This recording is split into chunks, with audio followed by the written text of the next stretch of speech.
अब्दुल करीम तेलगी वो इंसान जिसने देश का सबसे बड़ा फाइनेंशियल स्कैम किया, पूरे 30,000 करोड़ का। और इस स्कैम में पॉलिटिशियन, पुलिस और आईएएस जैसे बड़े बड़े ऑफिसर के चेहरे सामने आए। इस टाइम में भी ये काम होता था, अभी भी हो रहा है, आगे भी होगा। नया कुछ नहीं है, ओनली पर्सन से change, business is same. Telecast a narco analysis tape of Abdul Karim Telgi, the main scamster in the Telgi scam. In that narco tape,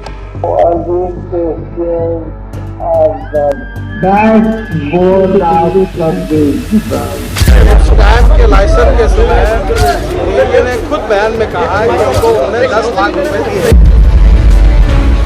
You challenge at me in the central jail that आप इसको बंद नहीं कर सकते।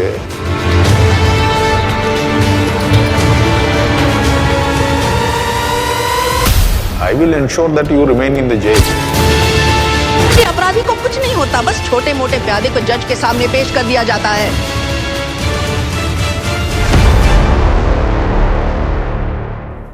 इस कहानी की शुरुआत होती है कर्नाटक के खालापुर में, जहां पर इंडियन रेलवे क्लास 4 एम्प्लॉई लाड साहब तेलगी, उनका दूसरा बेटा हुआ अब्दुल करीम तेलगी। और परिवार वैसे ही गरीब था, बस कैसे न कैसे अपना गुजारा कर रहे थे। लेकिन जब करीम 7-8 साल का होता है तो उसके पिता की डेथ हो जाती है। जब ऐसा होता है तब वह अपने भाई के साथ मिलकर फ्रूट्स और सब्जी बेचने लगता है। और वह पढ़ाई लिखाई में बहुत अच्छा था, इसलिए उसने पढ़ाई लिखाई को कंटिन्यू रखी और उसने पढ़ाई लिखाई का खर्चा इसी काम से उठाया। साल 1984 में तेलगी अपनी एजुकेशन कंप्लीट करता है, जिसके बाद वह नौकरी ढूंढने पहुंचता है मुंबई और फिलिप्स इंडिया लिमिटेड में सेल्स की नौकरी मिल जाती है, जहां पर उसकी सैलरी 3800 रुपये थी। तेलगी से ये नौकरी हो नहीं पा रही थी क्योंकि उसके बड़े बड़े सपने थे, उसे पैसा चाहिए था, तो उसे नौकरी से निकाल दिया जाता है।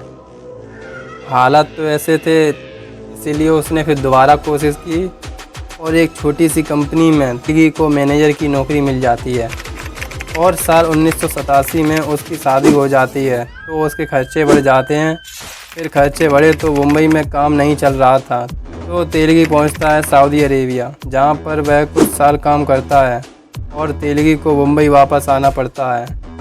और इस बार वो खाली हाथ नहीं आया, लेकर आया बिजनेस प्लान। वो था ट्रैवल एजेंट, क्योंकि इंडिया के लोग मिडिल ईस्ट कंट्री में काम करने जाते थे। पहले किसी भी देश में ऐसे ही नहीं जाया जाता था, ट्रैवल एजेंट चाहिए थे। और इंडिया से 1000 लोग बाहर काम करने जाते थे।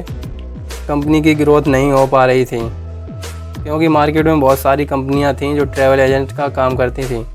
तो तेलगी को समझ में आ रहा था कि धंधा बढ़ाना है तो कस्टमर लेकर आओ। तब उसके दिमाग में एक आइडिया आता है, जो लोग लीगल रीज़न की वजह से बाहर नहीं जा पा रहे थे, उन लोगों को बाहर भेजकर, यानी डॉक्यूमेंट फर्जरी करना। उसके पॉलिटिशियन कनेक्शन बहुत ज़्यादा थे, इसके दम पर तेलगी ने 1000 लोगों को इलीगल तरीके से बाहर के देशों में भेजा और कुछ सालों में इसने बहुत सारा पैसा कमा लिया।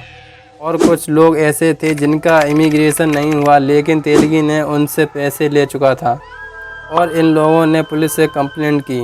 तब जाकर तेलगी का नाम सामने आया और 1993 में पुलिस ने तेलगी को अरेस्ट कर लिया। और यही जगह थी जहां तेलगी की ज़िंदगी बदलती है।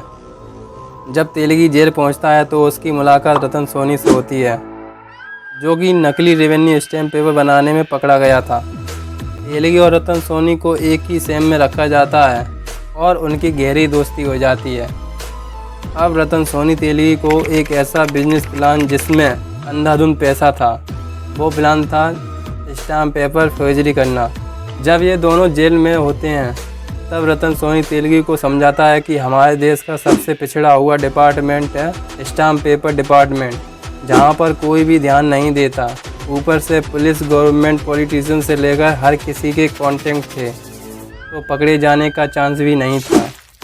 अब साल 1994 में तेलगी और सोनी दोनों जेल से छूटते हैं और बाहर आकर नया धंधा शुरू करते हैं।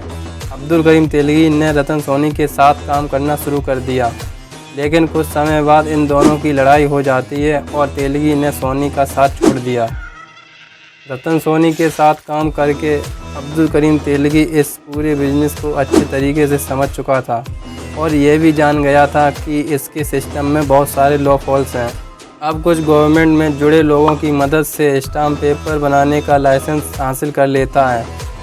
वो इंडियन सिक्योरिटी प्रिंटिंग प्रेस में अपनी जान पहचान बढ़ा लेता है। इससे वहाँ की पुरानी मशीनें ऊंची बोली लगाकर खरीद लेता है और उसने सिक्योरिटी प्रिंटिंग प्रेस वाले ऑफिसरों को घूस देकर मशीनों को सही करवा लिया था। कागज़ और इंक को भी हासिल कर लिया। उसने असली स्टाम्प पेपर के साथ अपने नकली स्टाम्प पेपर को मिलाना शुरू कर दिया और यही नहीं 350 से ज़्यादा MBA ग्रेजुएट को हायर कर लिया और यही MBA ग्रेजुएट हर जगह जाते थे जहां स्टाम्प पेपर की ज़रूरत होती थी और उन्हें सस्ते से सस्ते रेट में बेचा करते थे। तेलगी का यह बिज़नेस बहुत सफल हुआ और इस बिज़नेस से करोड़ों तक कमा लिए। अभी तक 25 राज्यों में से 75 शहरों में अपना बिज़नेस फैला चुका था। आपके मन में यह सवाल तो आया होगा कि इतने गलत काम करके यह पकड़ा क्यों नहीं गया। अब्दुल करीम तेलगी एक और चीज़ में माहिर था, लोगों को ख़रीदने में। उसे अच्छी तरीके से मालूम था कि किसे किस टाइम पर ख़रीदना है। उसके खिलाफ़ 25 से ज़्यादा FIR थी, लेकिन उसके खिलाफ़ कोई भी एक्शन लेने के लिए नहीं था, क्योंकि उसने पुलिस से लेकर बड़े बड़े पॉलिटिशियन को पैसे के दम पर ख़रीद लिया था। हाल तो ऐसा था कि तेलगी उन्हें रिश्वत नहीं, हर महीने सैलरी दिया करता था, जिससे वो अपना मुंह बंद रख सकें।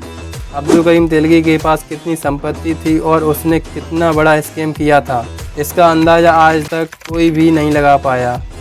एक बार तेलगी ने एक बार डांसर पे 93 लाख रुपए खर्च किए थे। नवंबर 2001 में पुलिस ने स्टाम्प पेपर का भरा हुआ ट्रक पकड़ा, जो कि उनके अनुसार कहीं से चुराए गए थे, और जब उन्हें यह पता चलता है कि पेपर नकली हैं तो उनके होश उड़ गए और बेंगलुरु पुलिस ने छानबीन स्टार्ट कर दी। छानबीन करके पहुंच गए अब्दुल करीम तेलगी तक। तब तेलगी को पता नहीं चली, नहीं तो वो उन्हें भी खरीद लेता। हालांकि अब्दुल करीम तेलगी बचने में कामयाब रहा, लेकिन पुलिस को पता चलता है कि तेलगी अजमेर शरीफ दरगाह में जाने वाला है और यहीं से तेलगी को गिरफ्तार कर लिया जाता है। और तब बड़े बड़े पॉलिटिशियन और बड़े बड़े ऑफिसरों के नाम सामने आते हैं। तेलगी का केस जिस ऑफिसर के हाथ में था, उस ऑफिसर की डेथ के बाद CBI ने रिसर्च में तेलगी की 36 प्रॉपर्टियों का खुलासा किया, जो कि भारत के अलग अलग शहरों में खरीदी गई थीं। इसके अलावा तेलगी के नाम पर 100 से ज़्यादा अकाउंट थे, जिसमें हर एक अकाउंट में करोड़ों रुपए जमा थे। 2006 में अब्दुल करीम तेलगी को 30 साल की और 202 करोड़ की पेनल्टी भरने की सज़ा मिलती है, जो कि शायद उसके क्राइम को देखते हुए काफ़ी कम थी। और 11 साल बाद 20 अक्टूबर 2017 में उसकी मौत हो जाती है। पुलिस ये भी नहीं पता लगा पाई एक स्टाम्प पेपर बनाने वाली फैक्ट्री कहाँ पर थी और ना ही उसके अरबों रुपए की संपत्ति कहाँ है। और सरकार ने इस स्कैम को लीगल घोषित कर दिया, इसलिए क्योंकि 1992 से लेकर 2001 के बीच कई सारी लीगल काम इस नकली स्टाम्प पेपर पर हुए थे।